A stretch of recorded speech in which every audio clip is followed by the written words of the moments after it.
Last week Varalakshmi పూజ అయితే చేశాను కదండీ! పూజ కోసం అని చెప్పేసి నేను కొన్ని వస్తువులైతే కొన్నానండి. అంబత్తూరులో ఫేమస్ అయిన షాపు. ఆ షాప్‌లోనే ఎప్పుడూ రెగ్యులర్‌గా వస్తువులు కొంటూ ఉంటామండి మేము. ఇప్పుడైతే ఏమేమి కొన్నానో ఈ వీడియోలో చూద్దాం రండి. ఇదొచ్చేసి పసుపు, కుంకుమ వేసుకోవడానికని చెప్పి తీసుకున్నానండి. ఒకే ప్లేట్‌లో 2 వేసుకోవచ్చు. చాలా బాగా క్యూట్‌గా ఉంది గదండీ! అలాగే వచ్చేసి నా దగ్గర కామాక్షి దీపము, అలాగే కడ్డీలు వెలిగించుకుంటాం గదా!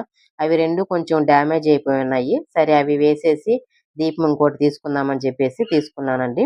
ఇది గూడా కామాక్షి దీపం చాలా బాగుందండి. నాకు బాగా నచ్చింది. కడ్డీలు వెలిగించుకునేది. ఇవి 2 కొన్నానండి. తర్వాతొచ్చేసి 2 దీపాలండి. చిన్న దీపాలు. క్యూట్‌గా చాలా బాగుందండి. చూడంగానే నాకు బాగా నచ్చాయి. ఆయిల్ కొంచెం తక్కువగా పడినా గానీ పర్లేదు. చాలా బాగుందని చెప్పేసి తీసుకున్నాను. 5 ముఖాల దీపాలమంటారు కదండీ! అలా దీపాలే తీసుకున్నాను నేను. చాలా బావుందండి. అమ్మవారి ముందు పెట్టి ఎలిగించడానికని చెప్పి తీసుకున్నానండి. నాకైతే చూడంగానే నచ్చేసిందండి. క్యూట్‌గా ఉన్నాయని చెప్పేసి. అవి 2 తీసుకున్నాను. అలాగే ప్రసాదం మనం వేసుకుంటాం గదా! ప్లేట్‌లలో. అలాంటి 2 బౌల్లయితే తీసుకున్నానండి. మనకి జీడిపప్పు, నట్సు ఇలాంటి ప్రసాదము, అలాగే ఏ ప్రసాదమైనా పెట్టొచ్చు దేవుడి దగ్గర అని చెప్పేసి తీసుకున్నానండి. ఈ 2 బౌల్లు గూడా చాలా బాగున్నాయండి. తర్వాత ఆయిల్ క్యాన్ తీసుకున్నానండి.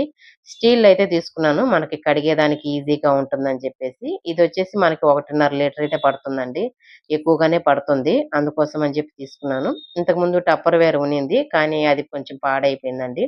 ఇంకోటొచ్చేసి ఆయిల్ వేసుకునేదొచ్చేసి మనం సైడ్‌లో చపాతీకి, దోసకి వాటికి వాడుకోవచ్చని చెప్పేసి.